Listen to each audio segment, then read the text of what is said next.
Latinos have a proud tradition of military service, and their contributions are enormous. As of the latest data, nearly 1 in 5 active duty U.S. military personnel is Latino. That's roughly 250,000 service members. In the U.S. Navy alone, Latinos comprise over 18% of sailors, about 60,000 service members, bravely serving at sea and around the world. After their service, Latinos continue to serve our communities. There are approximately 1.5 million Latino veterans in the United States today. We also recognize that Latina women are an integral part of the armed forces. Women make up 17 to 21% of our military and Navy personnel, and nearly 1/5 of service members are Hispanic, which means tens of thousands of Latinos are proudly serving our country at this very moment. They, like Angelina, and Army Specialist Vanessa Guillen before her, volunteered to defend this nation. We owe them nothing less than a safe and respectful environment in return. LULAC stands with all of our Latino service members and veterans. We are here to amplify their voices and demand that the military protect those who protect us. We call on the public and our leaders in Congress. Join us in supporting Angelina's family and all military families. Stand up, demand oversight, and ensure that our sons and daughters in uniform are valued and safeguarded. Angelina's case painfully echoes the tragedy of Vanessa Guillen 5 years ago. Back then, the system failed Vanessa, a Latina soldier who was sexually harassed and then murdered at Fort Hood, and it took a national outcry to get accountability. LULAC stood with the Guillen family, and together we fought for reforms. In Vanessa's name, Congress passed the I Am Vanessa Guillen Act, which President Biden signed into law to revamp how our military handles sexual harassment and missing persons cases. That law removed commanders from decisions on sexual assault and harassment investigations and made those crimes independent of the chain of command. It also made sexual harassment a crime under the UCMJ and other protections against retaliation. These reforms were supposed to ensure that no family ever goes through what the Guillens went through. And yet, here we are. The spirit of the law must now be honored. We demand full enforcement of the Vanessa Guillen Act's protections immediately in Angelina's case and across all services. There must be total transparency with Angelina's family. No more withheld information. No NDAs to silence witnesses.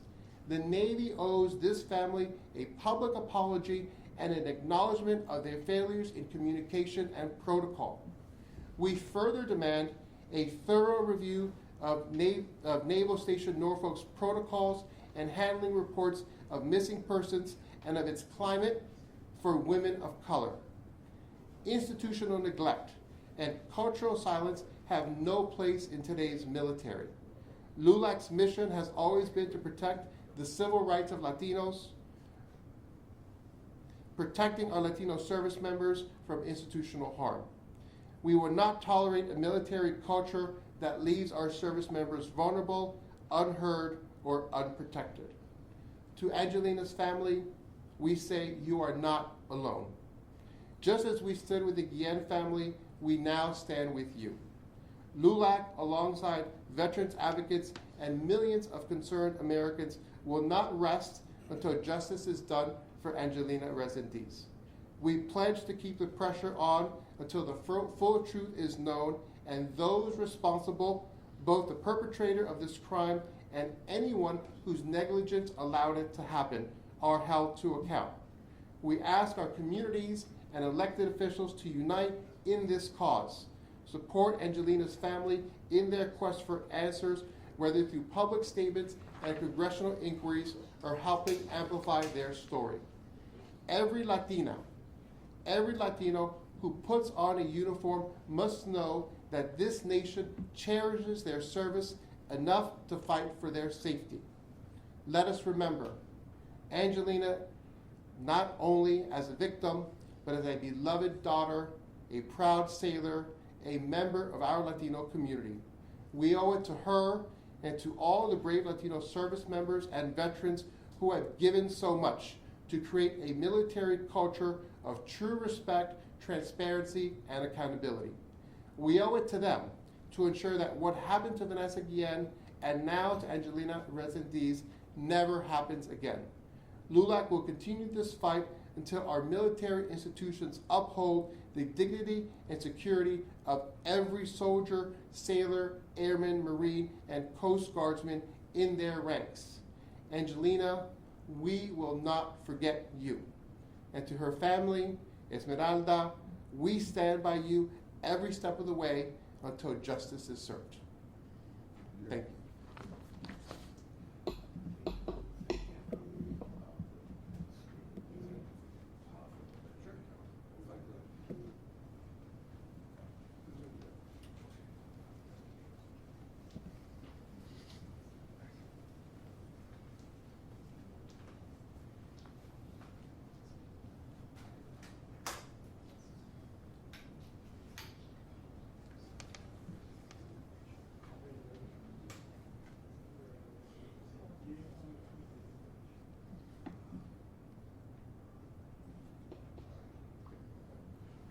Thank you, Juan, for those kind words, important words that you had, and LULAC stands with ESME. I'm honored to say that we had the privilege of escorting ESME, the mother, to congressional offices, both on the House side and Senate side, and it's been led on the House side by Congressman Vicente Gonzalez from the Rio Grande Valley, who's her congressman in her district that ESME lives in, and the daughter lives in. But also we had some good meetings today with Senator Tim Warner's staff and actually Senator Kane, who came to visit with us. And they're going to write a letter to the Secretary of the Navy, Department of Defense, requesting accountability and justice. And also Vicente Gonzalez on the House side with other congressmen are going to write a letter also. So we made some good progress with Congress, because Congress is the one that has the oversight for the Department of Defense. What LULAC is looking for, there's 9 action items we asked for. We're looking for a full and transparent investigation into the death of Sailor Resendiz, including a public timeline and accountability for every step of the Navy and the NCIS, Naval Criminal Investigation Service response. Uniform Code of Military Justice accountability for any supervisors or command personnel who failed to take appropriate action.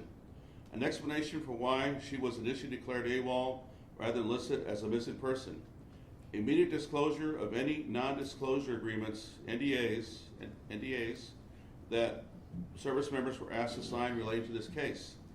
A formal review of Naval Station Norfolk's sexual assault and harassment procedures, especially as they relate to women of color. A public apology and acknowledgement of the mishandling and miscommunication with the family. Full enforcement of I Am the Vanessa Guillen Act with its protections actively applied to this and other similar cases. Collaboration on a civilian family guide to support loved ones navigating institutional barriers after military tragedies. Continued transparency and access to documents under the Freedom of Information Act for the Resendiz family. Again, we are here, we stand with ESME and her family and Sailor Angelina Resendiz. Now I'm proud to bring up the mother, the proud mother of an American patriot, ESME Esmeralda Cantu Castle. ESME, please come in. Bless you.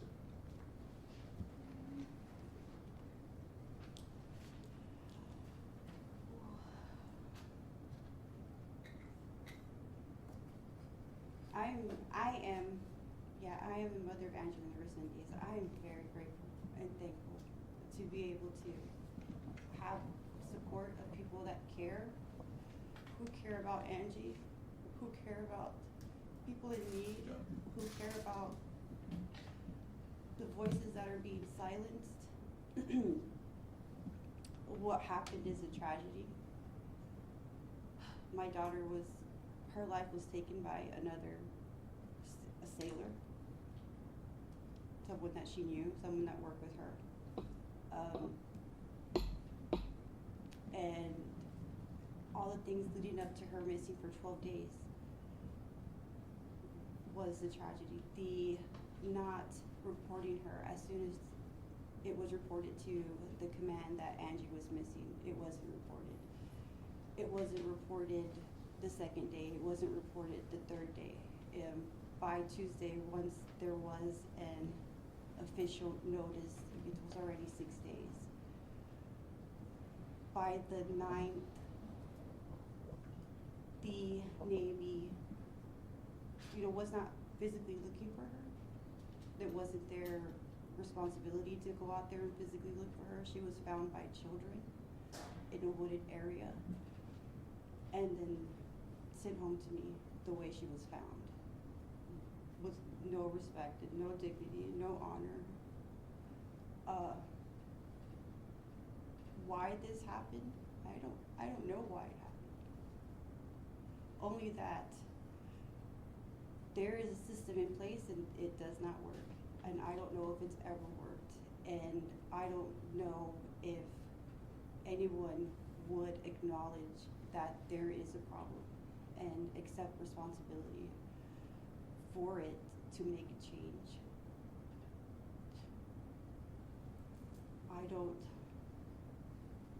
All I know is that I have a service that I need to attend, and that's my daughter's service. And I'm just trying to honor her as best as we can and bring awareness that this happens.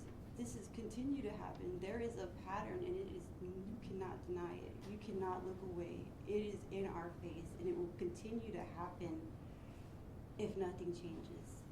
Congress is responsible for our military. It is their responsibility to create them, to maintain them, to fund them, and to regulate them. If this is a failure, on the military because they're failing to follow enacted statutes or codes of conduct that they're supposed to be trained on, it's our leaders should take action. They can stop this. They can change it. They can enact laws. They can make a way for families to have justice and this not ever happen again. And that's really all that was all that happened, was that something was put in place to prevent these types of harms or lack of care. I mean, this is all it came down to, is that they just didn't care. They didn't care about Angie. They're worried about themselves. And I'm just grateful that we found her. But I think that if anything can be done to restore that which was lost, I think that our people, this country, our government that we put our trust in, can restore safety. They can restore honor and community and all the things that we believe that our military is. That's where our children go. The military is built by the people, and it should continue to protect the people. And that's all I have to say. Thank you.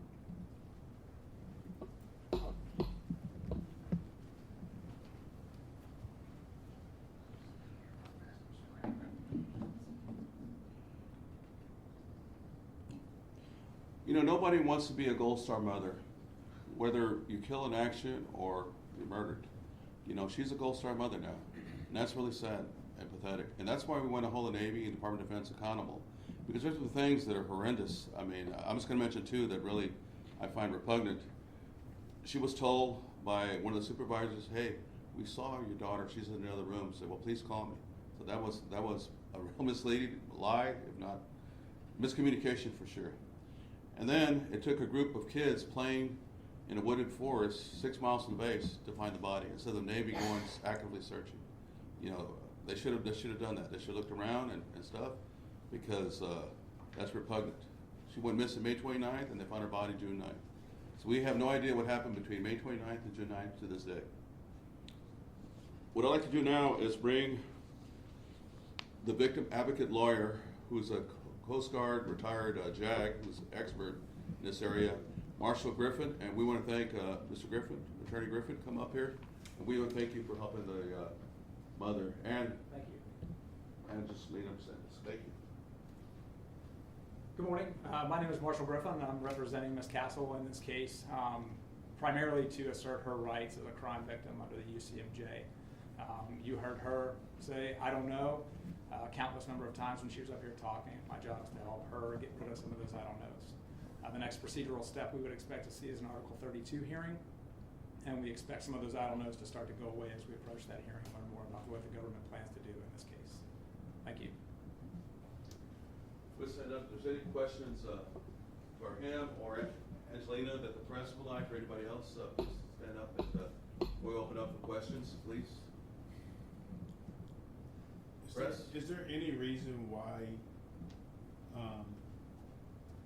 you're not getting answers that you want, or why it took so long to figure out to handle this far as her being missing? Why I'm not getting any information? Yes. So, starting with her ship, the information that they gave me when I started to call and ask about her, was that she was okay.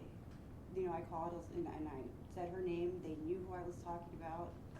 Her friends had called me to let me know that they've reported to their command that Angie hasn't been seen, and the command hasn't acted.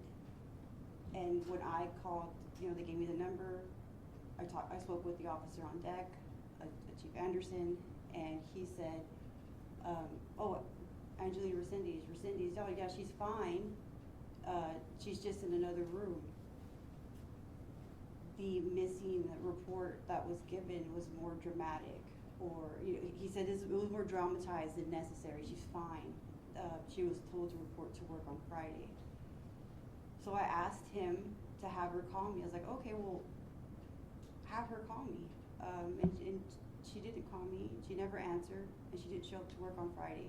And I had I called again, and there was a Chief Parker who told me the same thing. He saw her the day before, saw who she was with, told her to show up to work, and she didn't show up to work. And then his response to me when okay, well, she's missing. How do we find her? What do I do? Who do I call? He said that, well, maybe she's just AWOL and she needs a break, and hopefully she shows up Monday. And so, I mean, we talked about why they didn't tell me anything. That's what they told me. And after that, once NCIS was involved, there's no more information coming to me. When you found out there was a suspect in custody, how did you feel about that?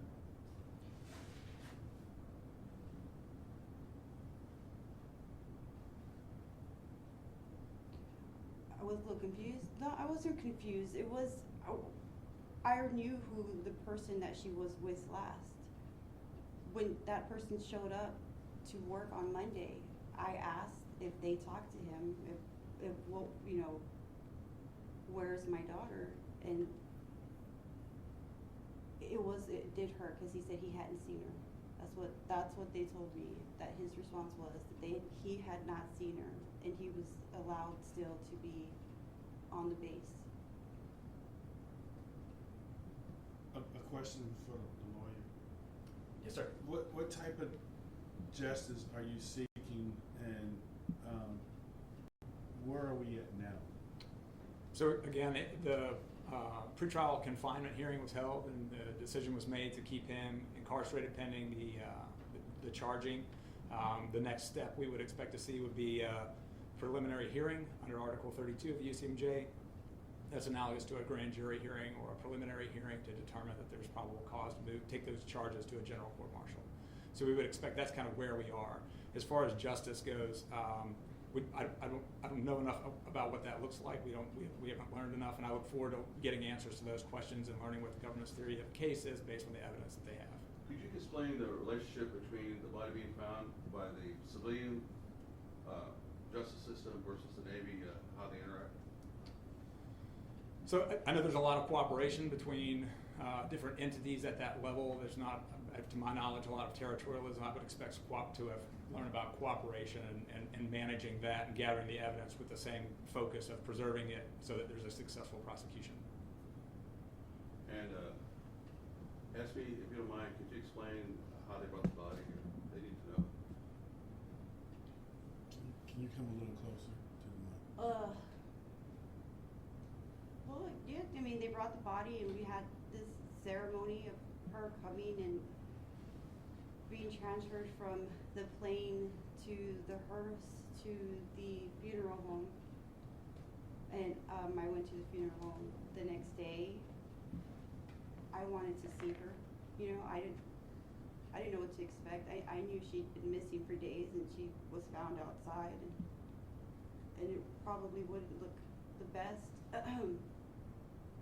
But you know, when they opened the back of me and I saw her body, and you know, she was covered, she was infested with maggots and with bugs and decaying. Like, they didn't preserve her body or prepared her to come home.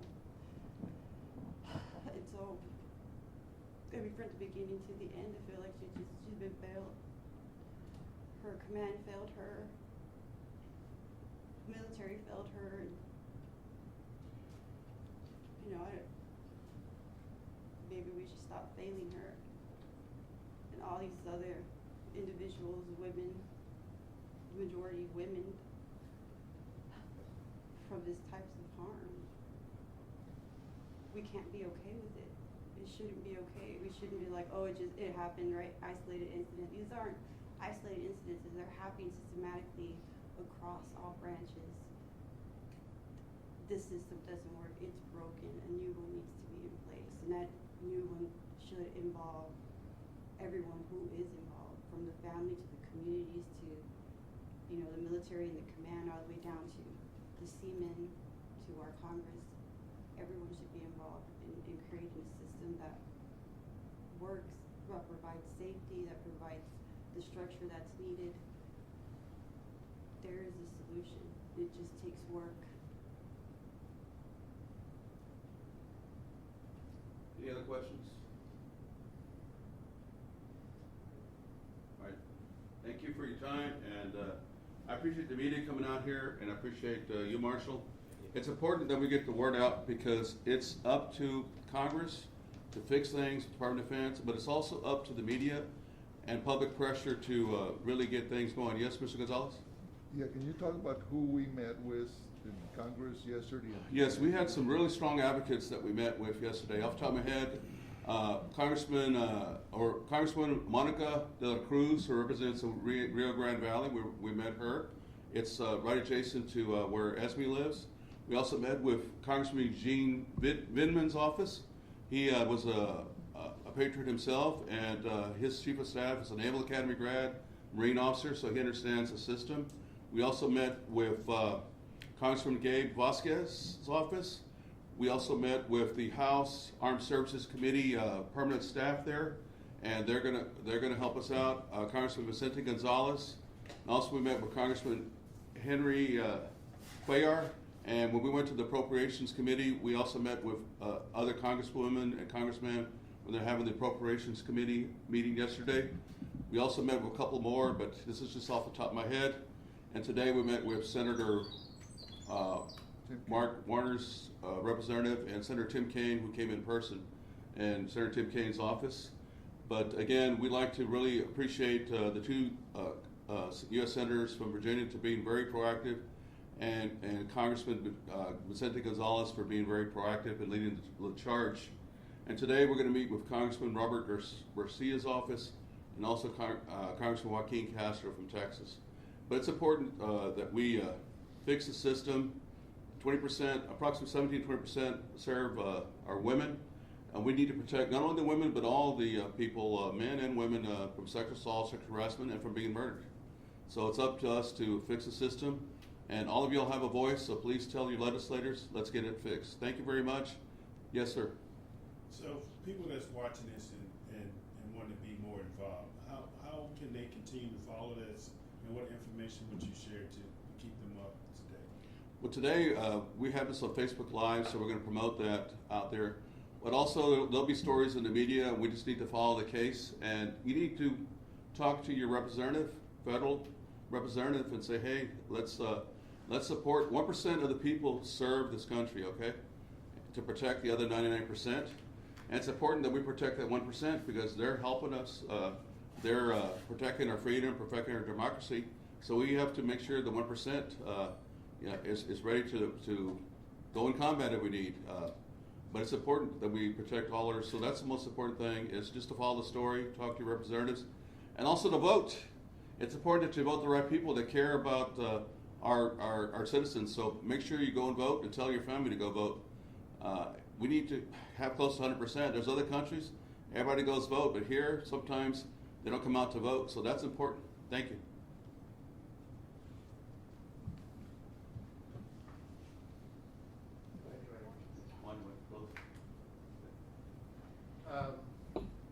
Just thank you all really for being here. We appreciate your time. You can go to lulac.org for any updates that we're going to have, and of course, our thoughts and prayers are with you as an amendment and your family. Thank you, everyone. Thank you.